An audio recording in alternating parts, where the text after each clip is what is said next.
CM का London दौरा सफल, कई हजार करोड़ के पूंजी निवेश पर हुए करार, उत्तराखंड और भारतीय प्रवासियों का जताया आभार।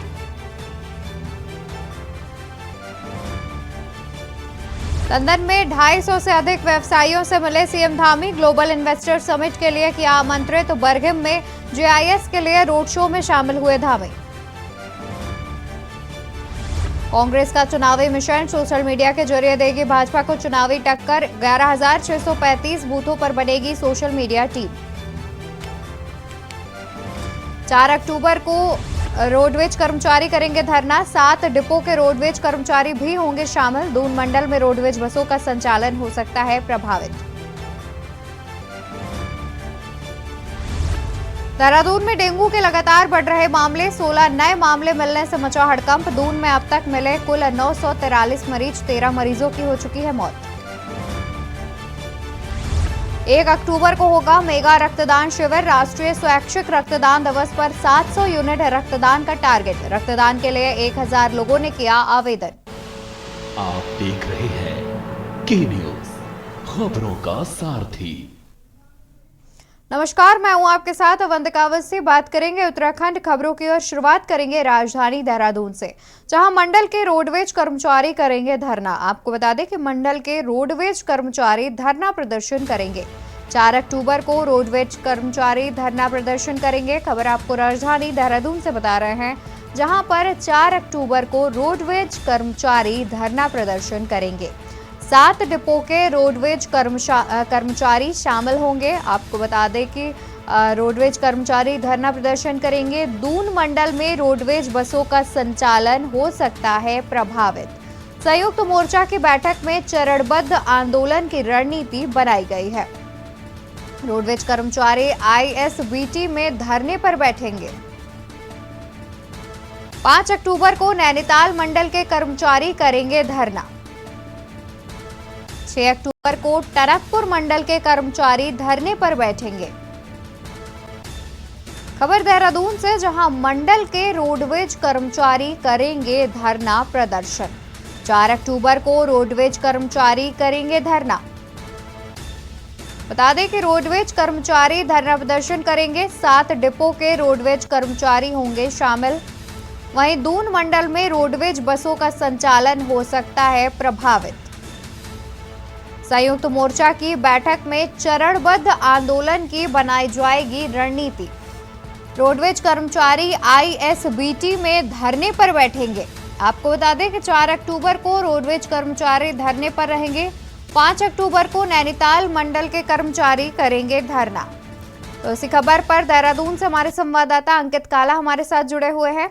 अंकित, जानना चाहेंगे कि आखिर किन वजहों से जो रोडवेज कर्मचारी हैं वो धरना प्रदर्शन करेंगे।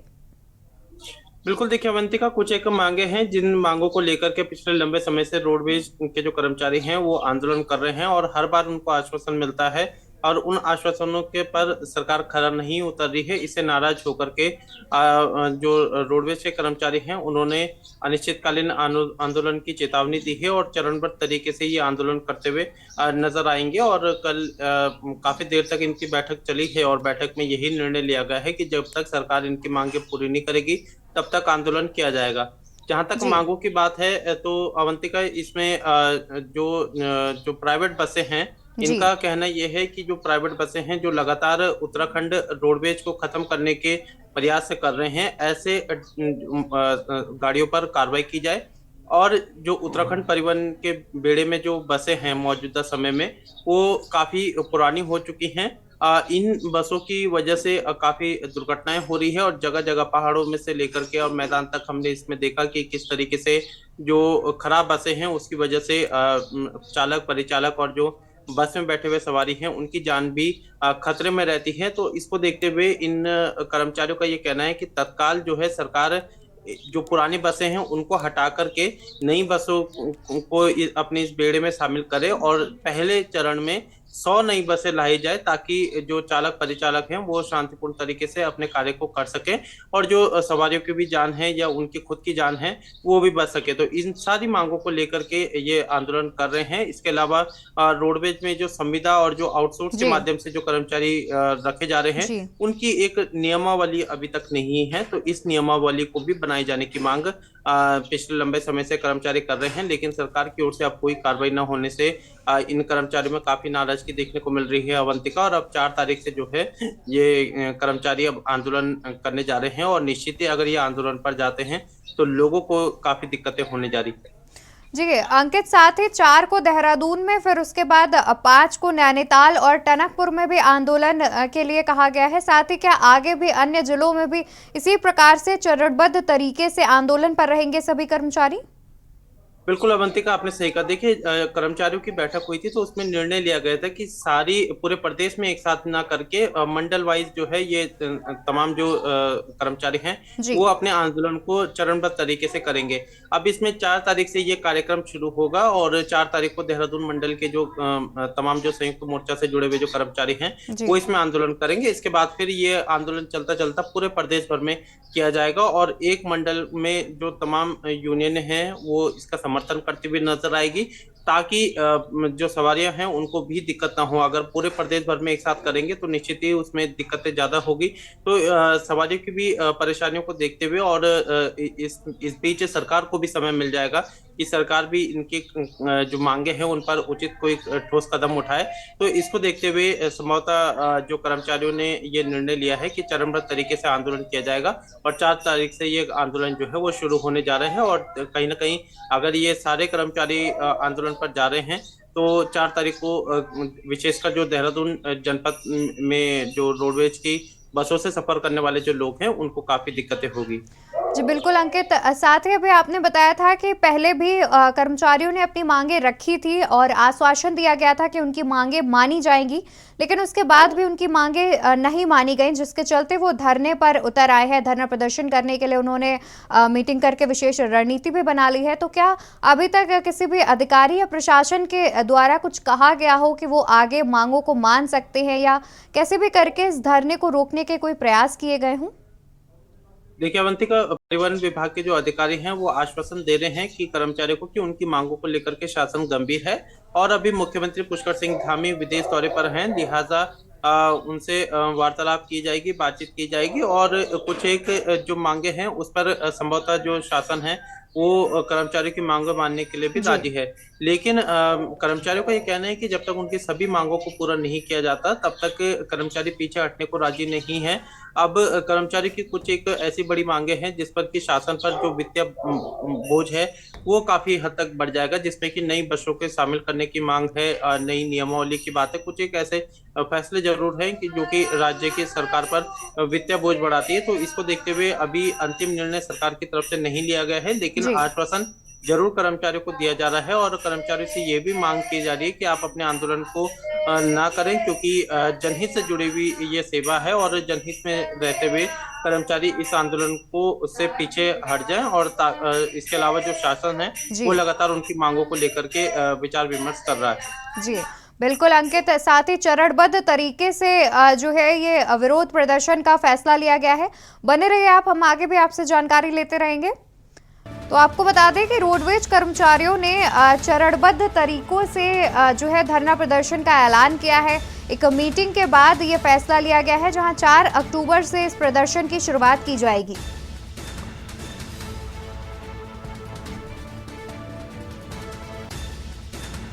बता दें कि मंडल के सभी रोडवेज कर्मचारी चरणबद्ध तरीकों से जो है धरना प्रदर्शन करेंगे, जहां 4 अक्टूबर को देहरादून में, फिर 5 अक्टूबर को नैनीताल और 6 अक्टूबर को टनकपुर में धरना प्रदर्शन पर बैठेंगे।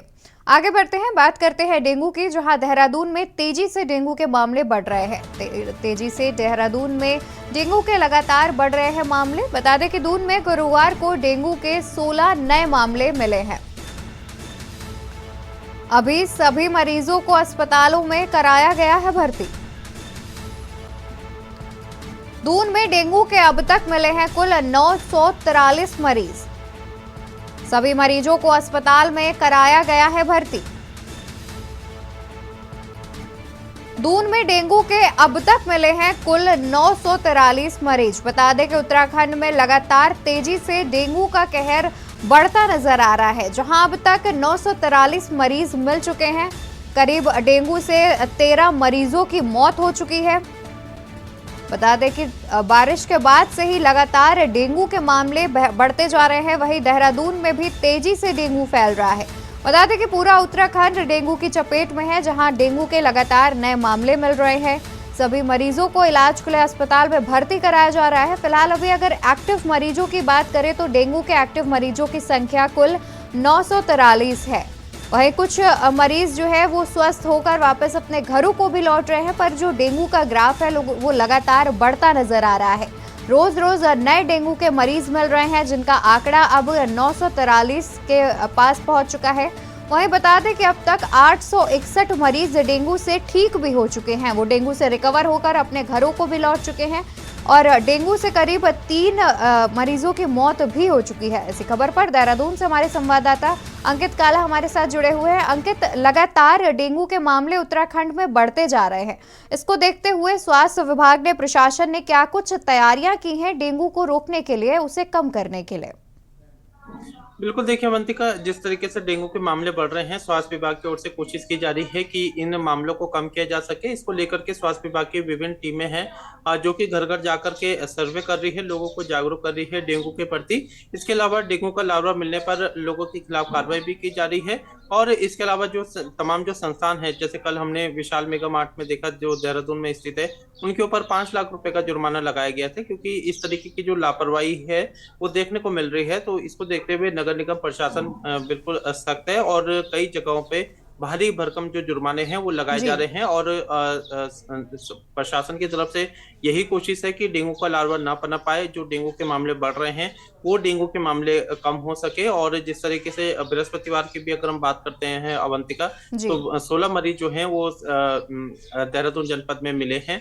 सभी मरीजों को विभिन्न अस्पतालों में भर्ती कराया गया है। एक राहत देने वाली बात यह है कि जो डेंगू से जो स्वस्थ होने वाले मरीज हैं उनका आंकड़ा भी लगातार बढ़ रहा है और अब तक 800 करीबन 850 के करीबन जो है वो मरीज ठीक भी हुए हैं। और देहरादून में अब तक 943 के करीबन मरीज मिल चुके हैं। तो आप अगर देखेंगे तो एक्टिव मरीजों की संख्या बेहद ही कम है और 100 के से कम ही देहरादून जनपद में इस समय एक्टिव मरीजों की संख्या है। तो ये थोड़ा राहत देने वाली बात है। लेकिन इसके अलावा स्वास्थ्य विभाग की ओर से लोगों को जागरूक करने के साथ ही स्कूलों में जागरूकता अभियान चलाए जा रहे हैं। लोगों से फुल बाजू की जो कपड़े हैं वो पहनने के लिए अपील की जा रही है। स्कूलों में लगातार जागरूकता कार्यक्रम किए जा रहे हैं। इसके अलावा विभिन्न वार्डों में फॉगिंग कराई जा रही है और इसके अलावा भी तमाम जो आशा कार्यकर्तियां हैं, अन्य जो प्रशासन की टीमें हैं, वो घर घर जाकर के लोगों को जागरूक कर रही है। इसके साथ ही डेंगू का लार्वा मिलने पर उसे नष्ट किया जा रहा है और जो लोग नहीं मान रहे हैं उनके खिलाफ कार्रवाई भी की जा रही है। जी बिल्कुल। अंकित, साथ ही ये भी जानना चाहेंगे कि जिस हिसाब से डेंगू के मरीज मिल रहे हैं, तो क्या अस्पतालों में बेड पर्याप्त मात्रा में है? किसी मरीज को बेड की कमी तो नहीं हो रही है? देखिए अवंतिका, इस बात में कोई दो राय नहीं है कि दिक्कतें बहुत हो रही है। अभी दून के अगर हम अस्पतालों की बात करें तो वहां पर मरीजों की, तीमारदारों की संख्या लगातार बढ़ रही है। और इस बदलते हुए मौसम में, चाहे फिर वो वायरल फीवर की बात करें, डेंगू की बात करें या अन्य बीमारियों की बात करें, तो कई ऐसे संदिग्ध बुखार भी ऐसे आ रहे हैं जिसमें कि ये इसमें पता नहीं चल पा रहे हैं कि आखिर क्या बीमारी है। तो ऐसे में लोग घबरा करके अस्पतालों में पहुंच रहे हैं। संख्या लगातार बढ़ रही है। अकेले अगर हम दून अस्पताल की बात करें तो 1800 से 2000 के करीबन मरीज जो है वो रोजाना आ रहे हैं। अब आप इतनी बड़ी संख्या को किस तरीके से अस्पताल टैकल करेगा, इस बात को आप समझ सकते हैं। और काफी अव्यवस्थाएं जो है वो अस्पतालों में देखने को मिल रही है। तो निश्चित ही इस डेंगू महामारी के चलते या अन्य बीमारियों के चलते अस्पतालों में भी काफी हद तक दबाव पड़ गया है। और देहरादून की अगर हम बात करते हैं तो तमाम, चाहे वो कोरोनेशन अस्पताल हो, चाहे दून अस्पताल हो या अन्य CSC PSC हो, इन सभी में काफी मरीजों और तीमारदारों की जो संख्या है वो बढ़ती हुई नजर आ रही है, जिसकी वजह से लोगों को दिक्कतें हो रही है। इसके अलावा जो सरकारी अस्पतालों में जिस तरीके से भीड़ बढ़ रही है, तो लोग ऐसे में जो पास के जो क्लिनिक है वहां पर भी उपचार के लिए जा रहे हैं, लेकिन वहां पर भी भारी भीड़ जो है वो लोगों के समय देखने को मिल रही है। जी बिल्कुल अंकित, लगातार स्वास्थ्य विभाग अपनी तैयारियां कर रहा है और जहां लार्वा मिल रहा है उन पर जुर्माना भी लगाया जा रहा है। उसके बावजूद डेंगू की संख्या बढ़ती जा रही है। शुक्रिया आपका तमाम जानकारी हम तक पहुंचाने के लिए। तो आपको बता दें कि लगातार स्वास्थ्य विभाग और प्रशासन के द्वारा अभियान चलाया जा रहा है, जिसमें डेंगू का लार्वा मिलने पर जुर्माना भी लगाया जा रहा है। वहीं लगातार जागरूकता अभियान भी चलाया जा रहा है। खबरें और भी है, उससे पहले यहाँ रुकेंगे एक छोटे से ब्रेक के लिए। आप देख रहे हैं के न्यूज, खबरों का सारथी। वापस आ गए हैं, रुक करेंगे खबरों का, जहां मुख्यमंत्री पुष्कर सिंह धामी ने इन्वेस्टर्स समिट को लेकर लंदन में आयोजित रोड शो में सहयोग के लिए वहां रह रहे प्रवासी भारतीयों पर खास तौर पर उत्तराखंड के प्रवासी लोगों का आभार व्यक्त किया। मुख्यमंत्री ने इस बात पर खुशी जाहिर की कि विदेश में रहकर भी अपनी संस्कृति से जुड़े हुए हैं। अपनी मेहनत से उत्तराखंड के प्रवासी भाइयों ने अपनी खास मुकाम बनाया है। मुख्यमंत्री ने कहा कि जिस अपनत्व भाव से उनका स्वागत किया गया, उससे वे भाव विभोर है। आज प्रधानमंत्री नरेंद्र मोदी जी की लीडरशिप में विश्व के सभी देशों में रह रहे भारतीयों में गौरव की भावना बढ़ी है। मुख्यमंत्री ने कहा कि विदेशों में रह रहे उत्तराखंड के प्रवासी भाई बहन उत्तराखंड के ब्रांड एम्बेसडर है। वहीं मुख्यमंत्री ने कहा कि लंदन भ्रमण बहुत ही सफल रहा। निवेशकों से उत्साहवर्धन बात हुई है। निवेश पर महत्वपूर्ण MOU भी हुए हैं।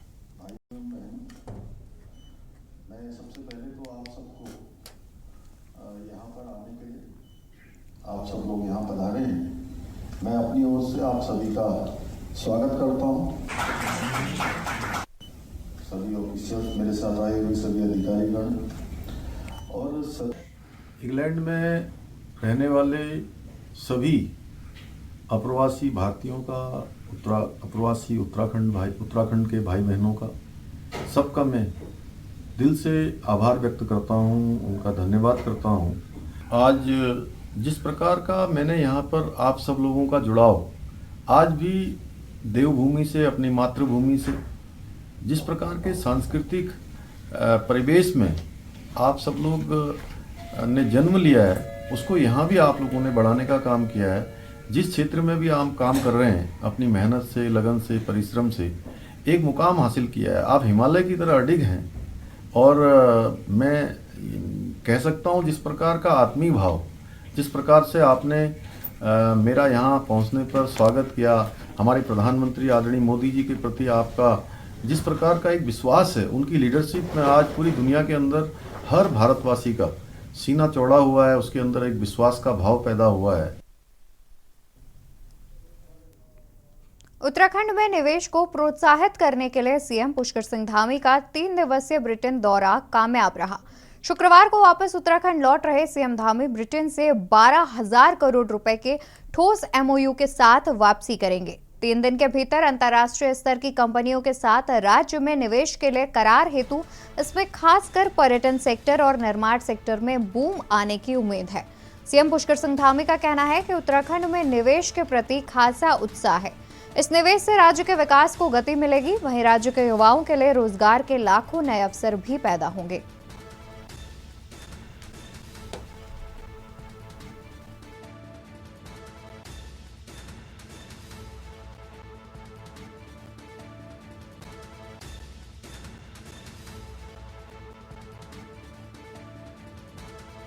चार दिनों का यहाँ का प्रवास रहा है, जिसमें संवाद कार्यक्रम हुए हैं। अनेक सारे निवेशकों के द्वारा निवेश के हमको प्रस्ताव प्राप्त हुए हैं और मुझे उम्मीद है कि आने वाले समय में और बड़ी संख्या में और बड़ी मात्रा में हमको निवेश प्राप्त होंगे, क्योंकि अभी हमने शुरुआत की है और बहुत सारे लोगों को जिनको जानकारी नहीं थी, वह लोग भी अब संपर्क कर रहे हैं। और उत्तराखंड सबके लिए एक, उत्तराखंड राज्य भारत का, और हमारे प्रधानमंत्री जी ने जिस प्रकार से उत्तराखंड के प्रति उनका लगाव है, एक रिश्ता है, और उनके प्रधानमंत्री बनने के बाद जिस प्रकार से उत्तराखंड का तेज़ी से विकास हुआ है और लोगों का आकर्षण बढ़ा है। हमने एक बड़ा लैंड बैंक उत्तराखंड के अंदर बनाया है। कानून व्यवस्था की स्थिति अच्छी है। हमने 27 से भी ज़्यादा ऐसे नीतियाँ हम अमल में लाए हैं जो हमारे निवेशकों के लिए, उद्योग समूह के लिए, उत्तराखंड में निवेश करने वालों के लिए बहुत प्रकार से लाभकारी होने वाली है। इसलिए हम सभी को आमंत्रित करते हैं कि 8 और 9 दिसंबर को जो हमारा एक इन्वेस्टर ग्लोबल समिट जो आयोजित होना है उसमें आप सब लोग प्रतिभाग करें। खबर डोईवाला से है, जहां सोग नदी में कई दिनों से डेरा जमाकर रह रहे मगरमच्छ को आखिरकार सर्पमित्र भारत और स्थानीय युवकों ने देर रात पकड़ लिया। लक्ष्मीवाला वन विभाग की एक्सपर्ट टीम की नाकामी के बाद स्थानीय लोगों में डर और भय का माहौल था, क्योंकि केशवपुरी बस्ती के पास सोंग नदी में यह मगरमच्छ डेरा जमाए हुए था और इस मगरमच्छ को देखने रोजाना नदी के किनारे भीड़ जमा हो रही थी। अब मगरमच्छ के पकड़े जाने से लोगों ने राहत की सांस ली और भारत भूषण पेले को लोग धन्यवाद दे रहे हैं, क्योंकि उन्होंने हिम्मत दिखाते हुए इस मगरमच्छ को पकड़ा और वन विभाग को सौंपा।